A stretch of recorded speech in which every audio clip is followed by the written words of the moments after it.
ជំរាបសួរបងប្អូនប្រជាពលរដ្ឋខ្មែរទាំងអស់គ្នាសូមស្វាគមន៍ជាថ្មីមកកាន់ Channel លក្ខណៈ Live and Learn in Japan ចានេះគឺ SIXPLUS ចាបើអ្នកទាំងអស់គ្នាបានមើលវីដេអូមុនដែលនាងខ្ញុំបង្ហាញប្រហែលជាធ្លាប់បានឃើញអំពីជក់ផាត់មុខចាឈ្មោះថា SIXPLUS ហើយជា brand ល្អមួយនៅជប៉ុនហើយនាងខ្ញុំបានទទួល Christmas gift ពីក្រុមហ៊ុនជក់ផាត់មុខ SIXPLUS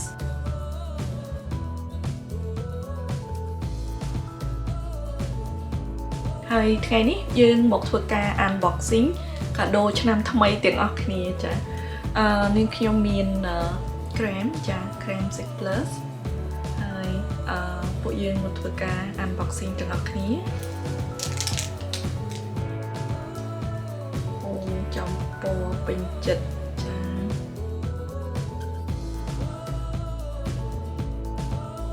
យើងធ្វើការ unboxing កាដូទី2ទាំងអស់គ្នាចានេះគឺជា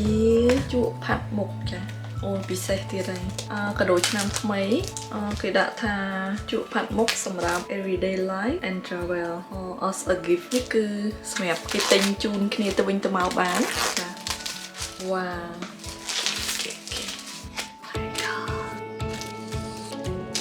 ជក់ផាត់មុខ3ចាមានភាពងាយស្រួលមែនតើសំណាញ់សម្រាប់យើងដាក់ជក់យើងសម្រាប់កុំឲ្យសត្វកាត់អីចឹង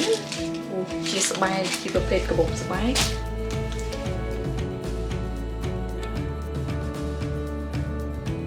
ទុនល្មើយចាទុនល្មើយ SIXPLUS powder F34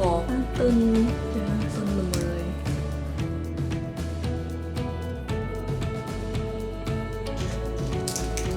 ទី2គឺ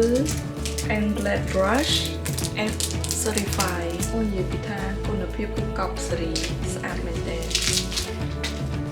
ទុន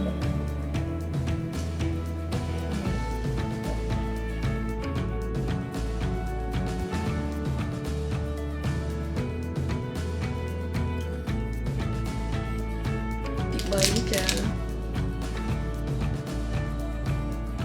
អូឡម៉ប់